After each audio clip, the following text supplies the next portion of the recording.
Hello everyone, my name is Anand Sandesh. और जैसा कि आप जानते हैं कि लोग मुझे इंग्लिश गुरु आनंद संदेश के नाम से भी जानते हैं। हमारे पास है इंग्लिश लैंग्वेज को सिखाने का दुनिया का सबसे आसान तरीका। जैसे कि हम जानते हैं कि इंग्लिश लैंग्वेज को हम ट्रेडिशनल तरीके से जो सीखते हैं उसके लिए हमको बहुत सारे ग्रामर के रूल्स, टेंसेस रटने पड़ते हैं। हम कहते हैं कि बिना कोई ग्रामर का रूल याद किए, बिना किसी टेंस का नाम लिए हम आपको इंग्लिश लैंग्वेज बोलना सिखा देंगे और लिखने में भी आपका कभी भी कोई ग्रामर का मिस्टेक नहीं होगा और ना ही बोलने में होगा। तो ऑलरेडी हम लोगों ने आप लोगों के साथ एक वीडियो शेयर किया हुआ है यूट्यूब पर। यूट्यूब चैनल का नाम है इंग्लिश गुरु आनंद संदेश। वो डेमो वीडियो है जिसमें आपको हमारे पास जो मेथड टेक्निक है उसको दिखाने के लिए हमने डेमो वीडियो रिकॉर्ड किया था आपके लिए, उसको आप देख सकते हैं। और आज भी हम एक इंग्लिश के स्ट्रक्चर को लेकर के कुछ डिस्कशन आप लोगों के साथ करने वाले हैं। और वो जो इंग्लिश का स्ट्रक्चर है वो है शुड। अगर मैं बात करूं कि जो ट्रेडिशनल तरीका है उस तरीके से जब हम शुड को सिखाते हैं या सीखते हैं तो मुझे याद है वो तरीका कहता है कि जहाँ चाहिए चाहिए आए चाहिए लगा हो हिंदी में वहां पर क्या लगा दें, शुड लगा दें। इसका मतलब है कि ये ट्रेडिशनल तरीका है वो हमको कहता है कि पहले हिंदी सोचें फिर उसकी इंग्लिश बनाएं। हालाँकि हम इस चीज़ को बिल्कुल मना करते हैं कि नहीं, ट्रांसलेशन नहीं करेंगे हम डायरेक्ट इंग्लिश बोलेंगे। और डायरेक्ट इंग्लिश बोलने के लिए जिस तरीके से हम स्ट्रक्चर को सीखने वाले हैं, वो अभी आपके सामने आने वाला है। आपकी स्क्रीन पर अभी मैं स्लाइड चेंज होगा, उसमें हम डिस्कशन करेंगे आपके साथ। तो ट्रेडिशनल तरीका क्या कहता है? थोड़ा-सा ध्यान देख लेते हैं कि ट्रेडिशनल तरीका क्या कहता है। ट्रेडिशनल तरीके से मुझे याद है कि सिखाया जाता है कि जहाँ चाहिए लगे, वहाँ पर क्या लगा दें, शुड। इसका मतलब आपको पढ़ना चाहिए, आपको पढ़ाना चाहिए, आपको समय पे आना चाहिए, तो जहाँ पे भी चाहिए देखो वहाँ शुड लगा दो। चलो एक काम करते हैं, मैं जहाँ चाहिए लगाऊँगा वहाँ देखते हैं कि शुड लगता है कि नहीं लगता है। आपको आपको पढ़ना चाहिए। इसको ट्रांसलेट करते हैं, चलिए। You should study. यही है ट्रांसलेशन। हिंदी सोचो फिर उसकी इंग्लिश बनाओ। हम ये तरीका नहीं सिखाते। अच्छा, आपको अच्छे से पढ़ाना चाहिए। तो आप सेंटेंस बना देंगे, यू शुड टीच प्रॉपरली। तो चेक कीजिएगा आपने क्या किया। आपने जहाँ चाहिए देखा वहाँ आपने क्या लगा दिया, शुड। इसी तरीके से आपको समय पे आना चाहिए, you should come in time. आपको हैंड्स वॉश करने चाहिए, यू शुड वॉश हैंड्स। तो आप क्या कर रहे हैं, आप चाहिए देख करके क्या लगा रहे हैं, शुड लगा रहे हैं। चलिए मैं एक दो सेंटेंस और बनाऊंगा, वहां पर भी चाहिए देख के शुड लगाइएगा। आपको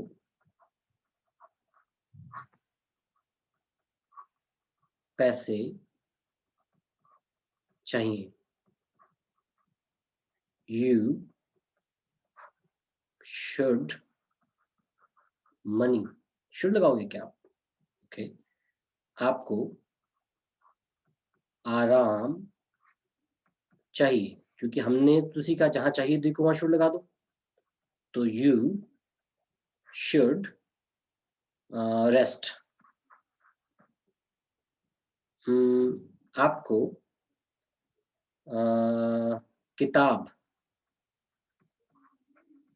चाहिए, यू डैश मतलब यू शुड बुक। चेक करो ये सेंटेंस बन पा रहा है क्या? शायद नहीं बन पा रहा। तो एक काम करते हैं कि ये जो मेथड है कि चाहिए चाहिए चाहिए देख करके शुड लगाते हैं, हाँ 50% सेंटेंस बन जाएगा, बट 50% आपका वो सेंटेंस नहीं बनेगा। जैसे कि अगर मैं बोलूँ आपको पैसा चाहिए, आपको आपको किताब चाहिए, आपको खाना चाहिए, आपको जो है कार चाहिए, आपको अ, मतलब कोई भी और चीज़, आपको फ़ोन चाहिए, तो वहाँ पे देखिएगा वहाँ पे शुड नहीं लग पाएगा। इसका मतलब 50% जगह पे तो आप चाहिए देख के शुड लगा दोगे, लेकिन 50% जगह पे आप कन्फ्यूज़ हो जाएँगे यहाँ मैं क्या करूँ? इसका मतलब ये जो तरीका है कि चाहिए देख के शुड लगा लो, ये फुल प्रूफ नहीं है। इसमें 50% आप गलती कर सकते हैं, 50% सही भी हो सकता है।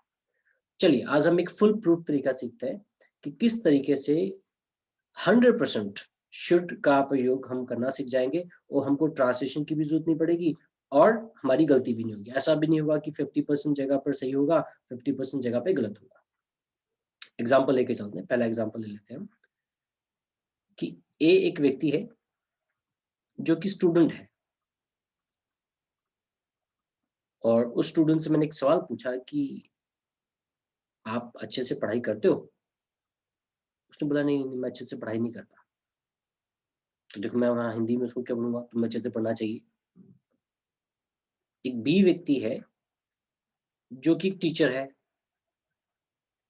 मैंने उससे पूछा कि क्या आप अच्छे से पढ़ाते हो? बोला ना, मैं अच्छे से नहीं पढ़ाता। गलत बात है आपकी, आपको अच्छे से पढ़ाना चाहिए। तो हिंदी में तो वही बोलूँगा कि आपको अच्छे से पढ़ना चाहिए, आपको अच्छे से पढ़ाना चाहिए। पर आपने कभी गौर किया है कि हम किसी व्यक्ति को क्यों कहते हैं, किसी किसी व्यक्ति को क्यों कहते हैं कि तुमको अच्छे से पढ़ना चाहिए? देखिए, आप सिर्फ़ स्टूडेंट को ही कह सकते हैं, क्या? कि आपको अच्छे से पढ़ना चाहिए मतलब स्टडी प्रॉपर्ली। आप एक ऐसे व्यक्ति को जो स्टूडेंट नहीं है उसको थोड़ा कहोगे आप। आप एक रिक्शा वाले को रोक करके, आप एक ऑटो वालों को रोक करके, आप एक किसान को रोक करके थोड़ा बोलोगे कि आपको पढ़ाई करनी चाहिए। हाँ, आप बेसिकली एक स्टूडेंट से ही बात करोगे आप। अच्छा, स्टूडेंट को ही क्यों बोलोगे कि आपको अच्छे से पढ़ना चाहिए, स्टडी प्रॉपर्ली क्यों? स्टूडेंट का ये क्या है? फर्ज़ है। स्टूडेंट का ये क्या है? ड्यूटी है। स्टूडेंट का ये क्या है? कर्तव्य है। मुझे लगता है, आप भी इस बात को सही समझेंगे कि जिस भी व्यक्ति के साथ स्टूडेंट वर्ड जुड़ जाता है, पूरी दुनिया, समाज, रिश्तेदार सभी लोग उससे एक ही आशा करते हैं। सबसे बड़ी आशा स्टूडेंट से यही की जाती है कि क्या करे वो अच्छे से पढ़ाई करे, स्टडी प्रॉपर्ली। उसी तरीके से अगर टीचर है, तो टीचर से सबसे बड़ी आशा, जो सबसे बड़ी जो आशा है, वो एक टीचर से यही होती है कि वो क्या करे, वो अच्छे से पढ़ाए, टीच प्रॉपर्ली, है ना? क्यों उसे हम क्यों आशा करते हैं? क्योंकि एक टीचर का वो फर्ज़ होता है, उसकी वो ड्यूटी होती है, उसका वो कर्तव्य होता है। तो नियम, कानून, कायदा, हर व्यक्ति जो है वो टीचर से यही आशा करता है, यही आशा रखता है कि वो अच्छे से पढ़ाए, टीच प्रॉपर्ली।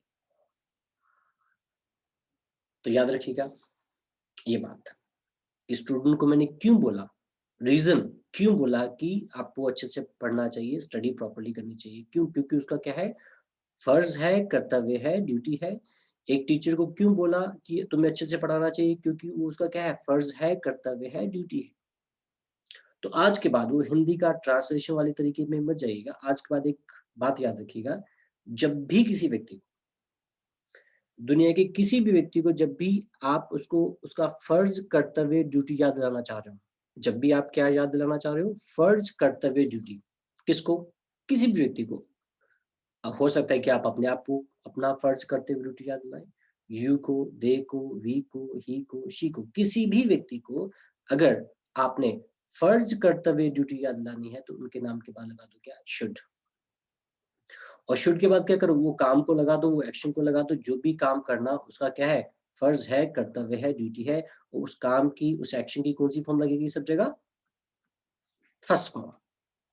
इसको हम यहीं पे समझते हैं कि स्टूडेंट है जैसे, तो जैसे आप स्टूडेंट हैं और मैंने आपसे बातचीत करके ये पता लगाया कि आप अच्छे से पढ़ाई नहीं करते हैं, तो आप मेरे लिए यू हो। तो स्टूडेंट का तो सबसे बड़ा क्या है, फर्ज क्या है, कर्तव्य क्या है, ड्यूटी क्या है कि वो अच्छे से पढ़ाई करे। और जब मुझे पता चला कि आप अपने फर्ज को, कर्तव्य को, ड्यूटी को निभा नहीं रहे हैं, तो मेरा भी फिर फर्ज बनता है कि मैं आपको आपका फर्ज, कर्तव्य, ड्यूटी याद दिलाऊँ। तो जब भी किसी व्यक्ति को फर्ज, कर्तव्य, ड्यूटी याद दिलानी हो, उसके नाम के बाद क्या लगा दो? शुड। और शुड के बाद क्या करो? वो काम लगा दो, वो एक्शन लगा दो। जो भी काम करना, जो भी एक्शन करना, उसका क्या है? फर्ज है, कर्तव्य है, ड्यूटी है।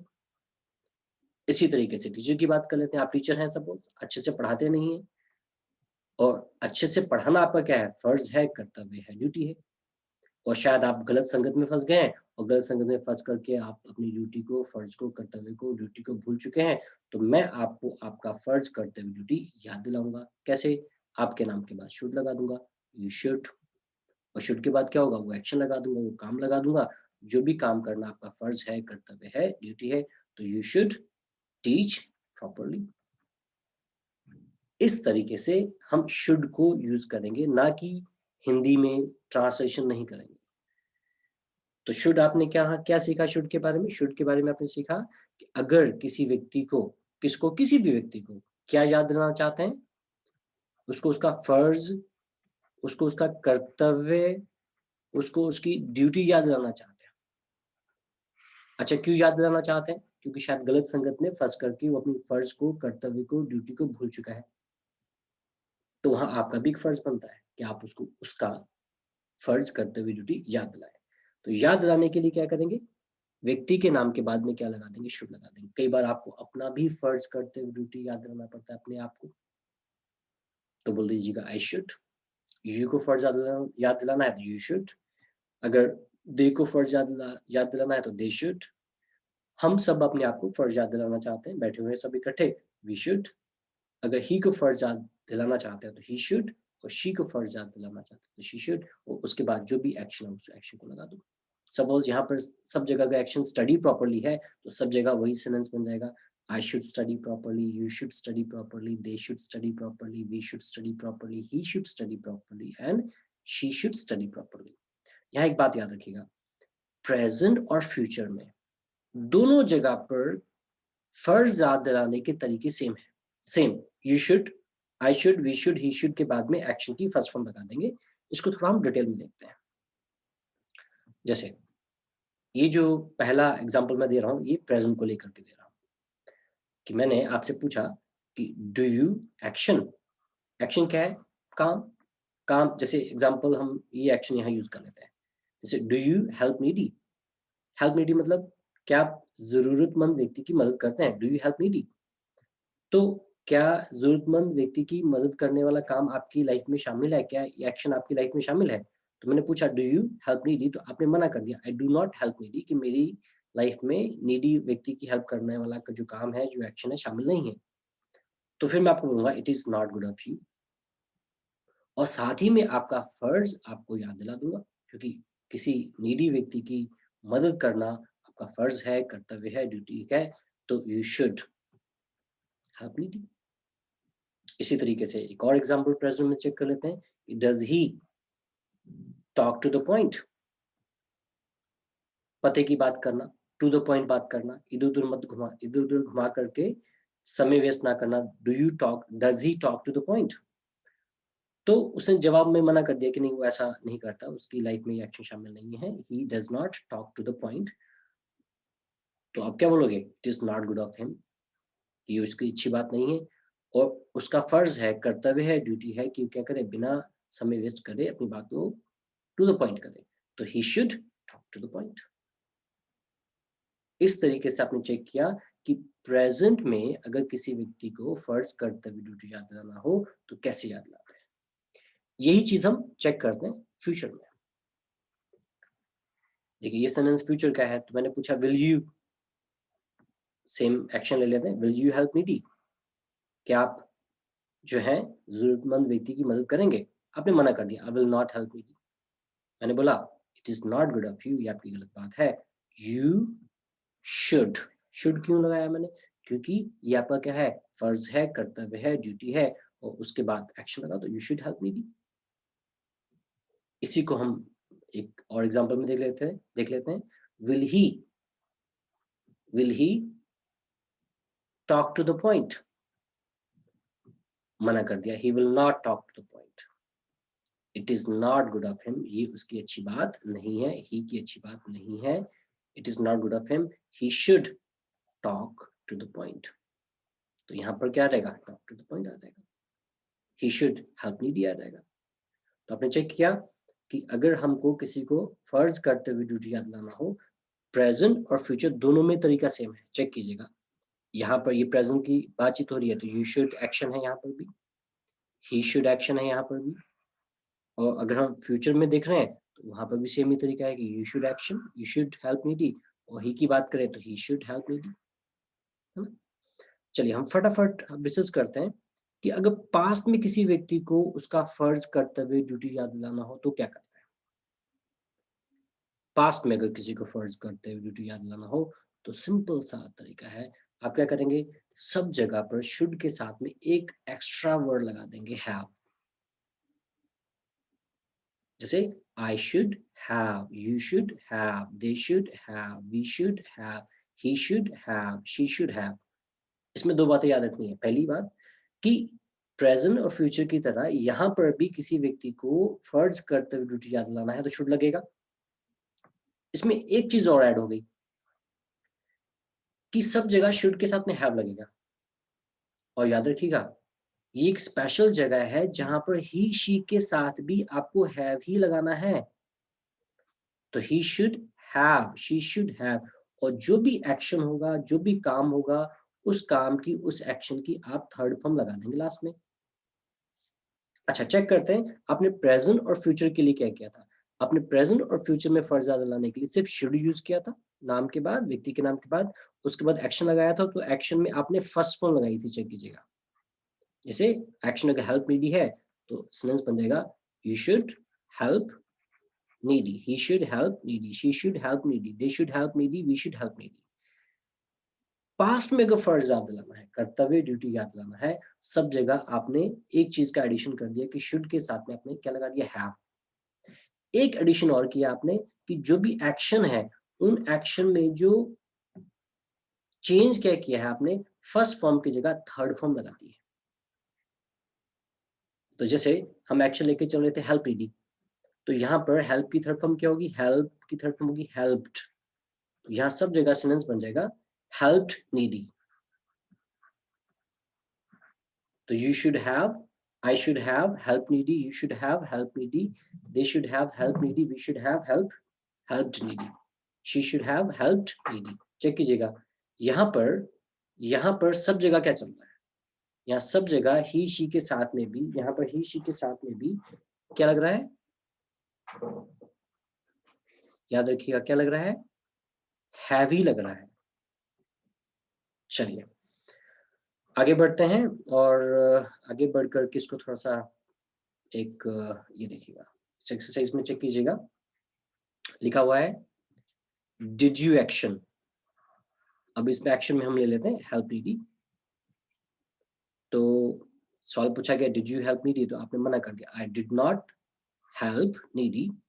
मैंने बोला it is not good of you, ये आपकी अच्छी बात नहीं है, it is not good of you. You should तो लगेगा क्योंकि आप फर्ज करते हुए ड्यूटी याद दिला रहे हैं, उसके साथ में आपने क्या लगा दिया, हैव लगा दिया, और हैव की वजह से एक्शन में क्या, कौन सी फॉर्म लगा दी, अपने थर्ड फॉर्म। तो थर्ड फॉर्म क्या होगी, हेल्प्ड। तो you should have helped needy. इसी को हम ही के साथ देख लेते हैं, डिड ही हेल्प नीडी, मना कर दिया, he did not help needy, it is not good of him, वो उसकी अच्छी बात नहीं है। ही शुड तो लगना है, लेकिन शुड के साथ आपने क्या लगा दिया, हैव की वजह से मुझे एक्शन में थर्ड फॉर्म लगानी पड़ रही है, तो बन जाएगा he should have helped needy, she should have helped needy. इस तरीके से देखिए आपने बिना ट्रांसलेट किए, क्योंकि देखो आप जिस तरीके से आप पहले जो सिनोनिम्स बनाना सीखा था आपने, जैसे पहले सिनोनिम्स बना रहे थे, वहाँ 2 प्रॉब्लम्स थी। एक प्रॉब्लम वहाँ ये थी कि आप ट्रांसलेट कर रहे थे, ठीक है? आप क्या कर रहे थे? ट्रांसलेट कर रहे थे चीज़ों को, कि चाहिए, चाहिए, चाहिए, चाहिए, चाहिए, चाहिए, देखो, वहाँ पे क्या करो, शुड लगा दो। एक तो ट्रांसलेशन कभी भाषा नहीं होती, तो ट्रांसलेट नहीं करना है। दूसरी बात क्या हो रही थी कि 50% जगह पर आपने चेक किया कि चाहिए देख कर के शुड लग पा रहा था। लेकिन 50% ऐसी जगहें भी थी जहाँ पर चाहिए देख कर के आप शुड नहीं लगा सकते थे। इसका मतलब वो तरीका 50% तो सही है, लेकिन 50% वो गलत हो जाता है, तो फुल प्रूफ तरीका नहीं है। तो अगर आप किसी भी व्यक्ति को उसका फर्ज, कर्तव्य, ड्यूटी याद दिलाना चाहते हैं, तो आप इस तरीके से बात करें। मतलब अभी जो डिस्कशन हमने किया है, वो डिस्कशन क्या किया है? शुड को सही तरीके से यूज़ करना सीखा है। बिल्कुल ग्रामेटिकली एक करेक्ट तरीका है। इसके लिए हमको ट्रांसलेशन नहीं करना पड़ा, और इस तरीके से अगर आप शुड का प्रयोग करेंगे तो आपके 100% आपके सेंटेंसेस सही होंगे। ऐसा नहीं होगा कि 50% सेंटेंसेस गलत हो जाएँगे तो 50% सही हो जाएँगे। सो इस मेथड के साथ में इस मेथड को आप एक्सप्लोर करें, इसको देखें। एक बार समझ में नहीं आया तो वीडियो को आप रिवाइंड कर सकते हैं और फिर से उसको देख सकते हैं। तो जैसा कि हम शुरू से कहते आ रहे हैं कि अंग्रेजी बोलना सीखिए, बिना कोई टेंस रटे, दुनिया के सबसे आसान तरीके के साथ। तो अगर आप भी स्कूल में पढ़ते हैं, कॉलेज में पढ़ते हैं, जॉब करते हैं और करियर में ऊँचाइयाँ छूने में थोड़ी दिक्कत हो रही है, इंग्लिश ना आने के कारण, तो दुनिया के सबसे आसान तरीके के साथ आप हमारे साथ जुड़ कर के इंग्लिश लैंग्वेज को इम्प्रूव कर सकते हैं। और इस गारंटी के साथ कि आपके बोलने और लिखने में भी ग्रामर का मिस्टेक नहीं होगा। तो आज के लिए इतना ही, and I would like to see you in next video again. आप हमारी कुछ वीडियोज़ के लिए हमारा यूट्यूब चैनल है इंग्लिश गुरु आनंद संदेश, उसको आप सब्सक्राइब कर लें। उसके बेल आइकन को भी क्लिक कर लें ताकि आपको हमारी कोई भी लेटेस्ट वीडियो हम अपलोड करते हैं तो आपको मिले। आप हमारा फेसबुक पेज जॉइन करें, इंग्लिश गुरु आनंद संदेश के नाम से, उस पे भी आपको लेटेस्ट इन्फॉर्मेशन हमारे बारे में मिलती रहेगी। Thank you everyone. Thank you.